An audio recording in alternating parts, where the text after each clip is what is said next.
Oh, there goes Lippy. And she's on the fridge. All right. Was I recording audio? Thank goodness. All right, one more. Hey guys, it's Sarah from Just My Typewriter, and I bought another typewriter. So this is my Remington Model 1. I did find it at a flea market. I was able to date it to around 1920 or 1921, and I've never worked on a machine like this before, so I was a little intimidated. There were a few problems, starting with the keys or the type slugs on the side being stuck, which was holding the whole machine up. So I did have to pry these out of place and make sure that they were then lining up with all the other type slugs. I didn't know it yet, but this was caused by another larger problem on the machine, which I'll get to eventually. There were some other issues here as well, like a crack in the case, and anytime I tried to move the type slugs, they just wouldn't advance the carriage. Now, part of this was because I didn't know how this machine worked yet. This little plate here actually lifts up the entire set of type slugs to move things along, but again, I'd never worked on one of these machines before, so I didn't really know what I was dealing with yet. Part of the process of working on a machine that you've never tried before, or maybe don't know how it works, is to just poke at things and try to find the things that are obvious that you can clean or fix or work on. So on things like this, I know that I will eventually need to get under these type slugs to clean. So I'm just trying to figure out how to place them so I can get in there and also put all the type slugs up together at the same height. This is something that I would do on other typewriters, so I'm just trying to learn how all of this operates and works. One thing that I've learned to do when I get stuck on something is move on to steps that I know I can tackle. So for example, I know that these Remington portables are usually screwed into the base on the machine or in the base of the case. So I knew that I had to get that bottom wooden base off from the case to do a full cleaning. So I moved on to that without really knowing what was going on the top side of this. There are usually a couple screws that hold this into the base, so I started by removing those. Similarly, I knew that I was going to have to clean all of this, and I also knew that I was going to have to remove the ribbon eventually, so I went ahead and did these steps first, so I could kind of give myself time to figure out what to do next on the physical machine itself. I also went through the process of cleaning the case. I went in with Simple Green, and I noticed a big crack in the topper of this case, which means that you can't close everything and keep it safe and secure, so I went ahead and added some wood glue here and clamped it together so it would dry. While that was all holding together and setting, I went to, again, the top of the machine and started just taking off pieces that I knew I could take off based on just logical conclusions. So for example, there's a plate here that goes over the top of the machine. This is very similar to plates you'll see on other typewriters, so I went ahead and removed this cover. There are just 4 screws here, and I knew that just by looking at it, this would come off rather easily. One thing I discovered while doing this was how to actually operate the plate that lifts all of the type slugs. So on a machine like this, there's a knob on the side that you pull out and push forward to lift this, I guess, shift plate or rocker plate to move all of your type slugs up. And this acts kind of like a lock for the typewriter. Now on a different typewriter, you might see these locks underneath the carriage that hold the carriage in place. But on machines like this plate, when down, locks all the type slugs so they don't type correctly. And then when you lift it up, it moves all the type slugs into the correct position. So just by fiddling around and removing pieces that I knew how to take off, I was learning more about this machine. So don't be afraid to try things or move on to steps that you know you can do while still in the middle of something else. Now I also knew I had to remove the outer shell of this machine, and this kind of became a larger problem for me because I didn't know how it was affixed to the typewriter itself. I knew I had to take it off to clean it separately and also clean the internals really well, so I tried to take it off, but I found that it just wasn't going to work. I did start by cleaning the whole machine with the frame on, or the outer shell on, just to get myself started. Sometimes when you start cleaning, you'll run into other problems and you can figure out how to fix those along the way. The thing I want to avoid is getting stuck in one place for a really long period of time, so any forward motion is some sort of momentum that I can keep up while working on the machine. Was minding my own business and, excuse me? While I was cleaning the machine with the shell on, I've noticed this problem with the shift. Anytime you hit the shift button, it wouldn't go down all the way to engage the shift, and that's because I think somewhere along the line someone dropped it and it bent in this piece of the outer shell to hold up the shift button and keep it from going all the way down. I also noticed while doing this that it was missing the ring around the shift button, and this could be from that same drop that happened to the frame as well. Not really sure what happened, but I did know that I could bend this shell back in place. It's a much thinner metal. So I just moved it back with a set of pliers just to get the shift basket operating. Now this is not professional looking, it doesn't look nice, and I did chip some of the original paint, but it gets me at least moving in a certain direction to get the problem solved on the machine itself. And we can come back to the cosmetic stuff later. As I was fixing the case and the outer shell, it gave me time to figure out how to take the shell piece off of the typewriter itself. So I was able to remove that, and I was also able, once that shell was off, to remove the plate underneath the type slugs that lift them up and down, so I could get in there and do a lot more cleaning. I know you hear it all the time to not use WD-40 on your typewriters, but you can use it on external painted surfaces to help shine them up. So this is what I'm doing here to the Remington. I'm just taking some WD-40 to shine up the edges of the casing. This is what it looked like before, kind of cloudy, and this is it shined up. Later I will go in with car wax and also shine this up some more, but it's just a good way to like knock off some of that dust without taking any solvents to the paint. So you can use WD-40 on typewriters. I'm gonna get in trouble for that. After I took the shell off the machine, I went through and cleaned both of these pieces separately. So on the enamel pieces, I go in first with WD-40 just to get off all of the dirt and the grime and whatever dust is on there. Then I go in with car wax and a soft cloth to shine up the outsides of the machines. Obviously there's still some paint damage in here, but it shined up really nice. No good way to film in here. So I'm gonna get the wet cloth on it, make sure that it is damp. I'm gonna spray. And again, I'm being careful around decals. And then I'm gonna buff. See how it's less cloudy now? We've knocked down some of that. I could go through with a buffing compound probably and knock some of that off, but I'm okay with just this. It's from the 1920s. It should show its age.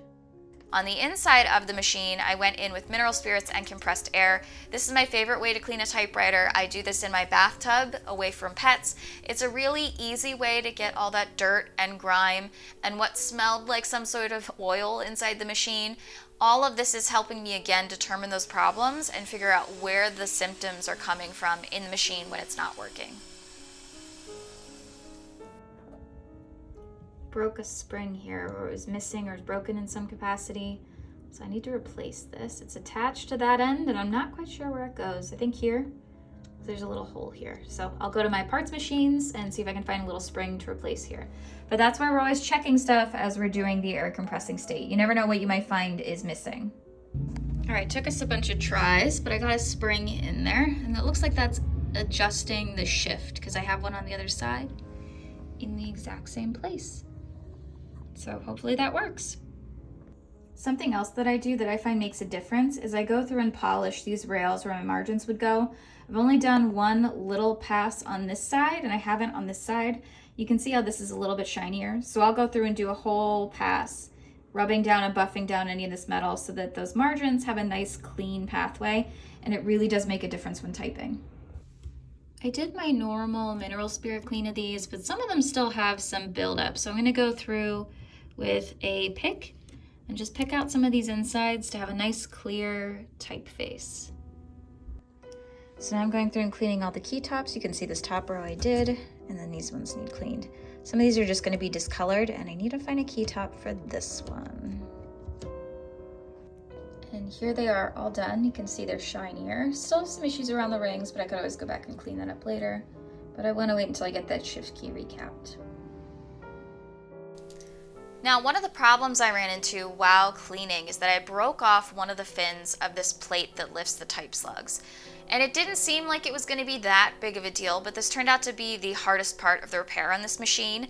That little fin actually helps the entire type slug basket move up and down in the right path, and it has to slot into this track on the machine. So if it's bent or if it falls off, the entire plate goes sideways and it keeps your type slugs from operating correctly. This is probably why those type slugs were off to the side of this plate and stuck in the first place. Some sort of crack in there was out of the track. Now, when I first saw this plate and the fin come off of it, I did message a few other typewriter repair techs and see what their suggestions were going to be. Lucas from Typewriter Chicago mentioned that I'd either have to get a replacement part or I would have to weld it. I did ask around to see if anyone had a replacement part when I started this process, and no one had the exact same match for this plate that I had. There are a couple different ways that the Remington Model 1s had this plate affixed. Mine, because it's an earlier one, seems to be a little bit more difficult to source. When Lucas mentioned that I could weld it, the first thing I thought of was soldering. Now, I don't know how to solder. I've never soldered before in my life, but in my brain, the idea of melting metal to this plate would be a way to kind of solder it in place without having to have heavy equipment. And they do sell soldering irons on Amazon for under $20, which after starting this process, that seems like it should be illegal. No one should have access to a soldering iron if they don't know how to use it. I was pretty naive going into this process and watched a singular 14-minute tutorial. I do not recommend it. I'm clearly not doing it correctly here, but I did want to try it as a way to solve this problem because I was having trouble finding that part. So I went through the process of trying to solder, again in my bathroom, clearly on flammable surfaces, so not recommended, and I did burn myself a few times during this process. The soldering wasn't staying in place. I couldn't get the fin to stick up in the right place the entire time, so then I went in with hot glue just to hold it together while I tried to apply soldering. Or solder. I don't know. I still don't know how to use this. I managed to get a singular dot on there. I don't know how much good that's actually gonna do. I couldn't get anything to stick. I'm sure there's a reason for that, but I don't know what it is, because this is looking kind of pieced together on a bathroom floor. The hot glue didn't work, so then I moved on to super glue, again just to hold it in place while I tried soldering. The soldering just wasn't working for me, so I moved on to plan 2, which was to super glue and hot glue the fin in place in that 90-degree angle, and then go in with epoxy to hold it in place.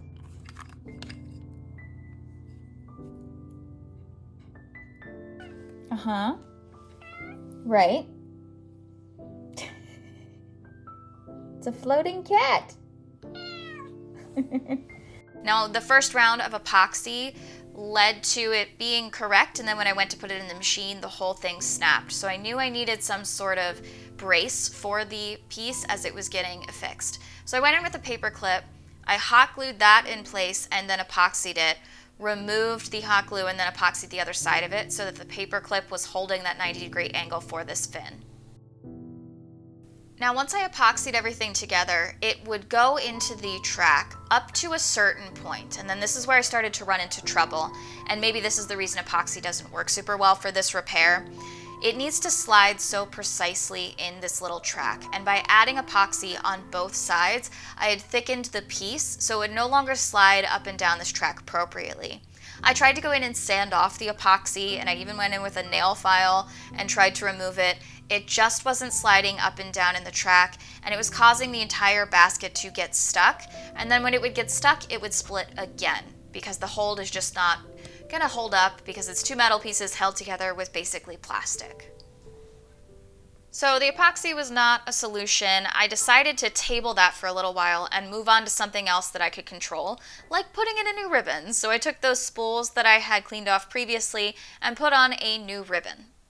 Again, anytime I'm doing repair, I do try to just keep some sort of momentum. So even if it's something small like replacing a ribbon, at least it's a step in the right direction rather than waiting and getting stuck for a long period of time. I then decided that this patched up plate wasn't going to work. I went on the Antique Typewriter Repair and Maintenance group again and found someone who did have a plate that was going to replace this for me and work for me. So I went ahead and put in an order for that. It was around the $40 mark, so that did increase the amount I was putting into the machine, but I just didn't see how I was going to get this to work.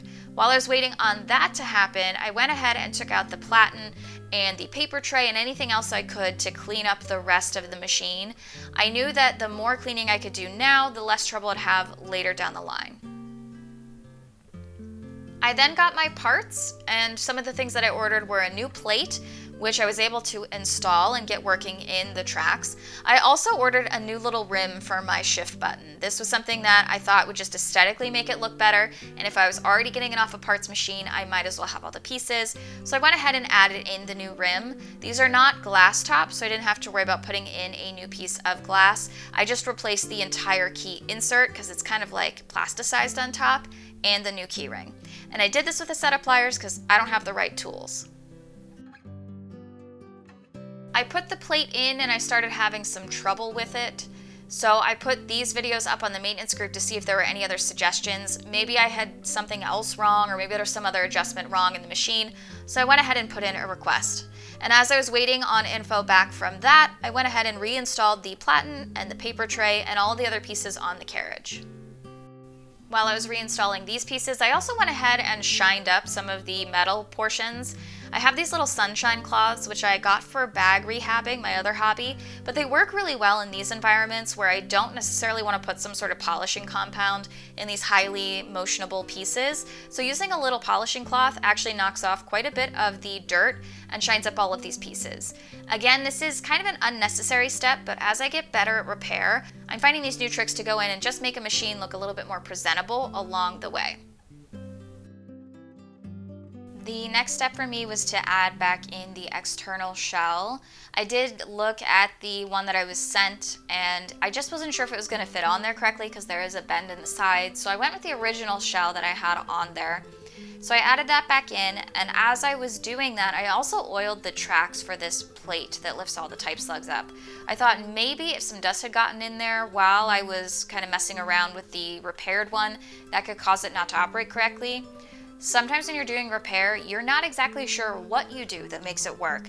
Somewhere along the line, I got this into the right position as well as the right level of tension and oil on there to make this operate correctly. So I don't know what happened here. All I know is that the part is in it and it works. So we're gonna keep moving forward. I also inserted the ribbon, and as I went to go and do a type test, which is usually the next step that I do to make sure everything is working, I noticed that there were several keys that just would not go all the way up and hit correctly in the ribbon vibrator and come back down.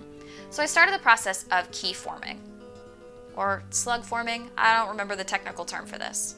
The metal on type slugs is just a little bit malleable. You obviously don't want to bend it all the way to snap it or break it, but if you have something that isn't hitting your ribbon vibrator correctly, you can form it and get it to hit into that section correctly to type.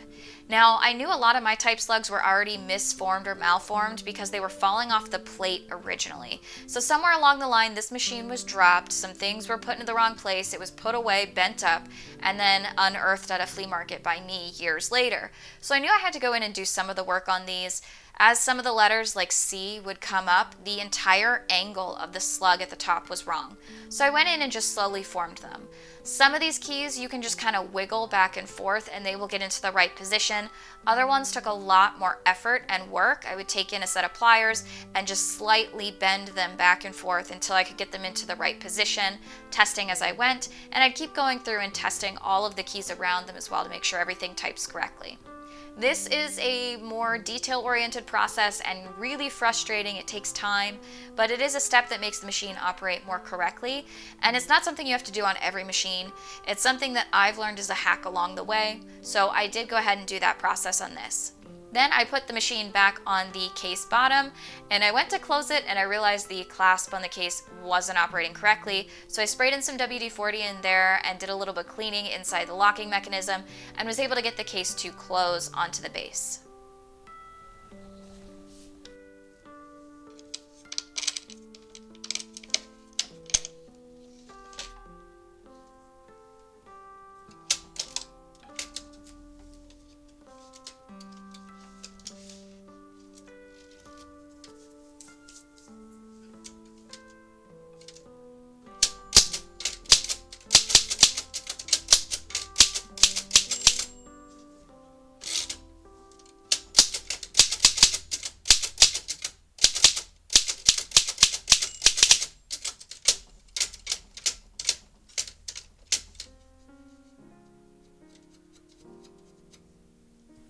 After my little type test, I did notice that there was an issue with the shift button. Anytime I'd go to hit the shift key, I would hit the edging of this metal piece on the shell, and my quick little fix to make the shift key work in the first place had made it more hazardous to actually type. So I went in and took the outer shell I had ordered from the parts machine earlier and just swapped it out for the original. I wasn't thrilled about having to do this because I do like to keep most of the original machine together, but I really thought the typing experience was hindered by having this original piece on there. I probably could figure out how to lay down the part that was causing some sort of cutting or just getting in the way of my fingers, but I thought that it'd be easier and probably more presentable to use the original shell from the parts machine. This took me a little bit of finagling. I couldn't get the Remington to slide in super well, so it did take me a little while. And you also have to get the shell around the lever that pulls up and down the shift basket or, I don't know, lock mechanism here. So it did take me quite a bit, but I was able to get it all back together, and here's a final type test.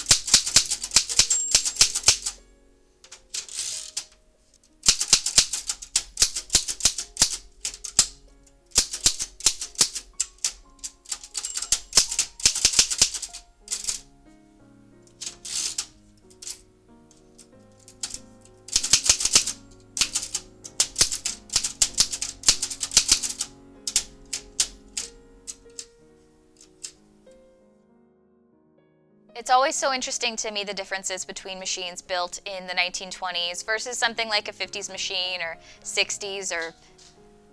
There goes a cat! The mechanics are so different on the inside. The way that they think through the processes are just so much more in-depth and intricate and articulate. Once you get into the 50s, they've really nailed down how a machine works. And then when you get to the 60s and 70s, they're just trying to make them cheaper, less heavy, with more design details that kind of match whatever designer background is happening at the time. So it's so interesting to go backwards and see machines from the 1920s when they're just starting to figure out some of these concepts. One safety note I do want to make here, anytime you are attempting typewriter repair, I do want to encourage you to do it safely. So if you're using chemicals to clean out a machine, make sure you're doing it in a well-ventilated area away from animals or other people. And if you are using a soldering iron, please be careful. Do not use this video as a tutorial. I encourage you to do whatever you need to do to make sure that you know what you're doing and that you feel safe. I know I'm going to get some comments about that. Nothing I do on this channel is trying to encourage you to do the exact same thing that I do.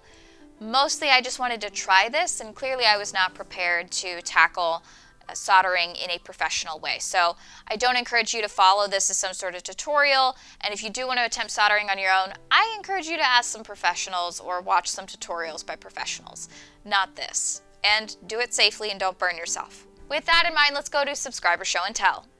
Hey Lippy, do you want to do subscriber show and tell?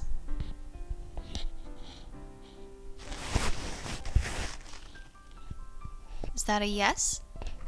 This subscriber submission came from Darren from the UK, and this is his 1936 Bluebird. He picked it because it was in really good condition, and it was something a little bit more unique from his collection. Thanks so much, Darren. Now, this is a new segment here on the channel, and if you are interested in contributing to Subscriber Show and Tell, I have put some directions down in the description for you, so if you want to see one of your typewriters featured in a future video, you can see how to do that there. If you are interested in more typewriter content, I do some other videos here on this YouTube channel as well as on my Instagram at just.my.typewriter. I want to thank you all so much for watching and remind you that you're just my typewriter.